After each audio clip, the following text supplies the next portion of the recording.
Ouais, elle est saine, la réflexion. Hein.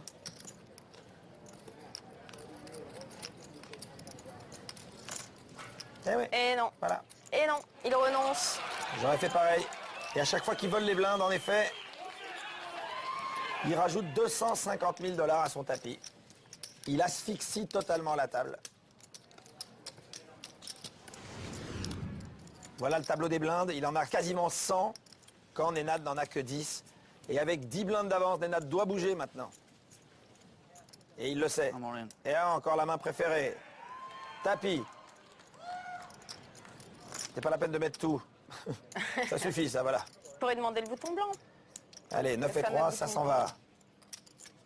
Count. Il lui demande de compter. Il a ouvert un as. Oh là là là là là là là là là là là là là. Alors, que faire? Est-ce qu'il le fait? Il a envie de jouer. Il a envie de jouer cette main. You open, you probably get it. Damn. Just move in, huh? C'est très cher. As-7 dépareillé. Est-ce qu'on a attendu autant de temps pour jouer tout son tournoi sur As-7 dépareillé? Maintenant, il lui reste 10 blindes. Il aura peut-être pas un As à toutes les mains.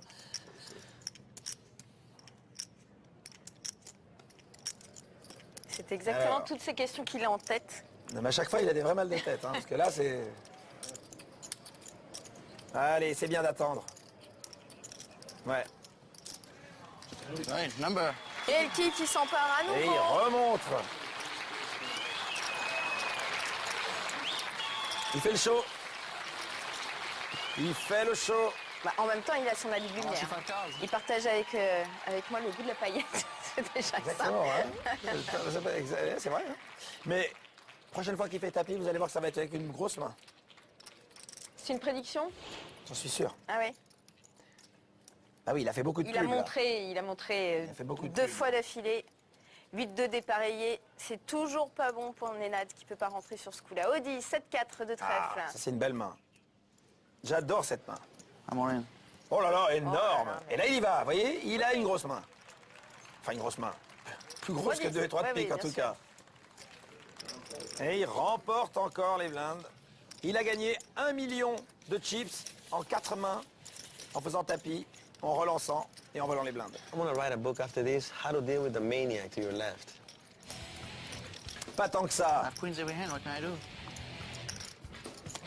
Pas tant que ça, c'est pas tant un maniaque que ça, c'est pas tant un maniaque que ça, c'est un joueur extrêmement structuré, qui a un mode de pensée, qui a un esprit de synthèse Une intelligence, oui. supérieur à la moyenne, il va très vite, il a une très bonne lecture des joueurs, mais des situations, une étude des masses, un contrôle de la table, il essaye justement d'éviter le phénomène de bad beat, il joue pas comme ça, il joue pas là-dessus, Il se met dans la meilleure situation possible, Ouais. mais tout en restant toujours extrêmement agressif.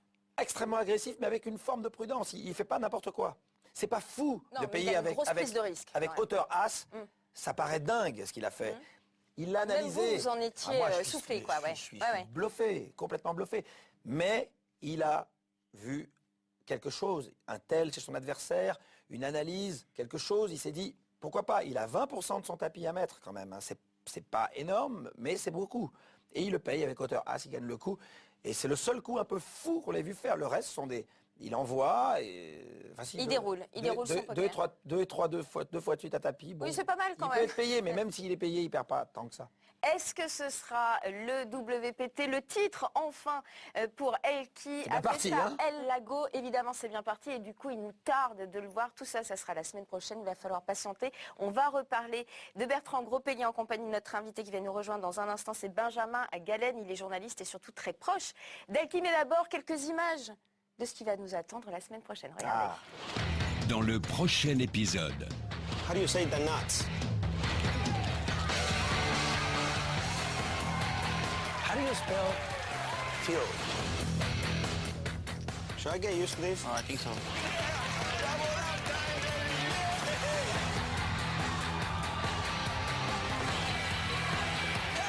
Can we stop it there? Il est bon. Oh, suspense, c'est peut-être Ouais. pas sûr. Il nous tarde. Il nous tarde. Et on est ravis de recevoir aujourd'hui celui qu'on appelle Benjo. Benjo dans le monde du poker, c'est, je dirais, le globe commentateur du poker. C'est joli. Comme tu as surnommé Michael qui travaille avec nous. Et c'est vrai qu'il est sur tous les tournois, il s'occupe de faire ce qu'on appelle le coverage. Voilà, décris-nous, Benjo d'abord, bonjour. Bonjour. Décris-nous un peu ton travail, ton activité dans le monde du poker. Je suis journaliste et plus dans le poker, spécialisé sur les tournois en particulier. On se rend sur les grandes compétitions en Europe et aux États-Unis. Et on rencontre des infos en direct, j'écris des articles, je prends des photos, on fait des interviews, des vidéos pour les gens qui veulent suivre ça avant la diffusion à la télé. Vous pouvez suivre minute par minute les événements, vous avez des joueurs engagés et vous savez absolument tout ce qui se passe au fur et à mesure que le tournoi avance. C'est passionnant et fait par quelqu'un qui connaît très bien le poker et qui connaît très bien la psychologie des joueurs. Et la particularité en plus, c'est que vous commentez parfois sans voir les cartes. Sur les tournois de l'European Poker Tour, les 2 dernières journées sont parfois diffusées en direct, donc très très long, pas juste un montage d'1 heure, mais de midi jusque parfois très tard, jusque minuit. On est en direct, donc on ne voit pas les cartes des joueurs, mais il y a beaucoup d'analyses à faire quand même, ça reste très intéressant. Et ça permet beaucoup plus de voir le rythme à la table, les ambiances, la domination des joueurs est beaucoup plus apparente quand on voit tous les coups qu'ils gagnent en relançant juste par exemple et qui font pas partie du montage final et des fois ils font ça 4-5 fois de suite. On peut tout savoir sur ce qui se passe à la table, sauf bien sûr voir les cartes des joueurs.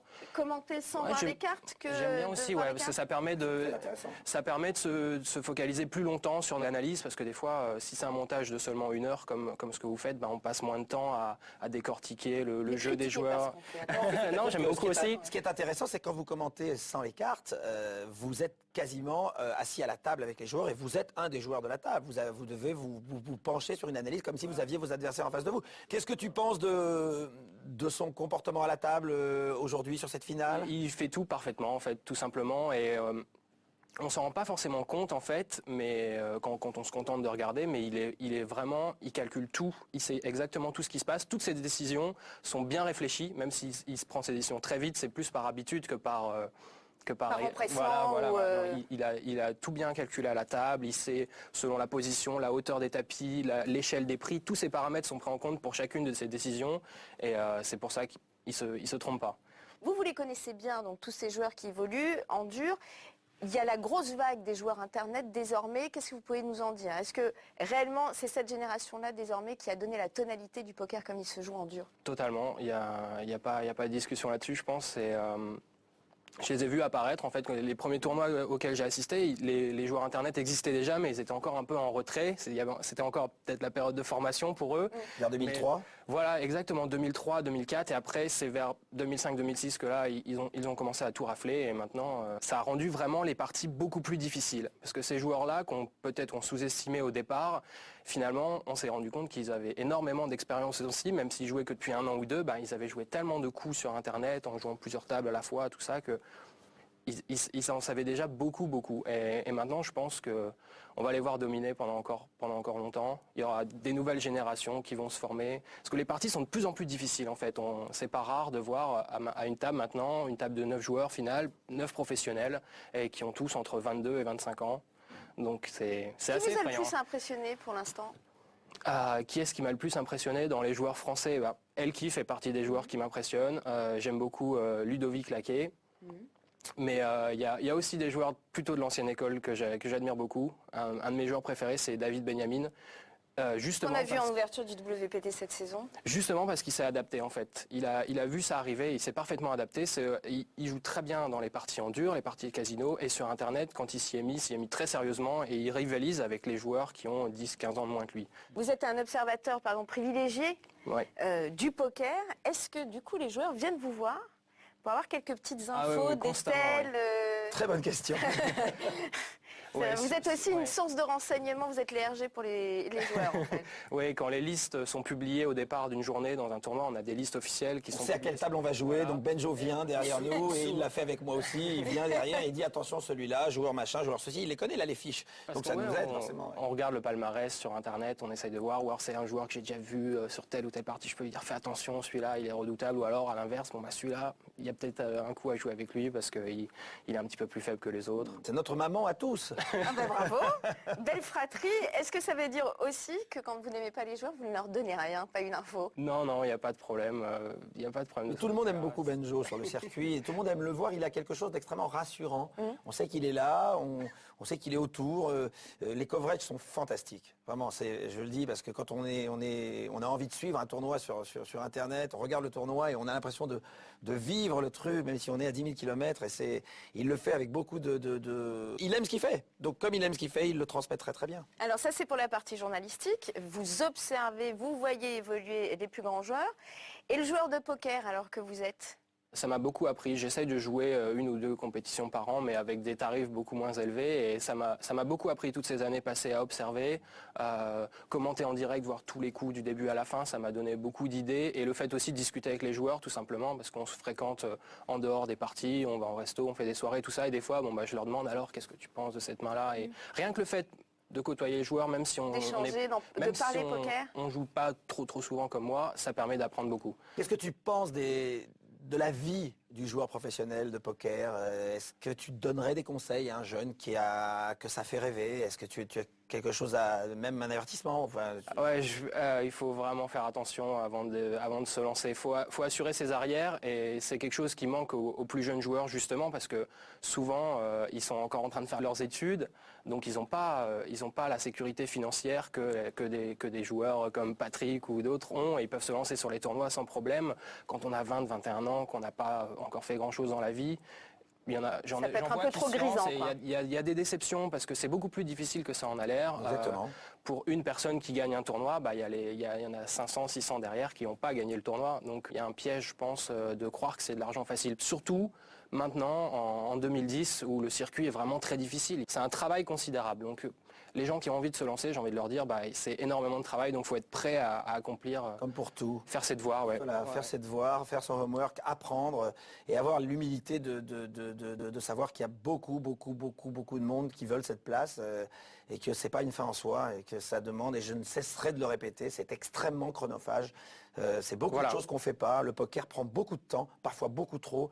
Alors on peut jouer des heures et des heures et des heures quand on est sur le point de prendre sa retraite, mais pas quand on a 17 ans et qu'on est au lycée ou qu'on est en fac et qu'on a des bouquins à lire, des pièces de théâtre à aller voir, des amis à voir, de la famille. Déjà, voilà, moi je tiens à dire ça, c'est très important. On aime cette émission, on aime le poker, on aime jouer sur le net, on aime jouer, mais ça doit être réglé, ça doit être régulé. Il faut pas perdre trop de temps là-dessus. Voilà, et nous, on va se retrouver mercredi prochain, bien sûr, pour l'épilogue de cette étape WPT de Festa El Lago. Est-ce que ce sera le premier titre pour Bertrand Grospellier? Le suspense reste entier. On se retrouve la semaine prochaine. On vous embrasse. Merci beaucoup, Salut. Benjamin. I don't understand what this is for here.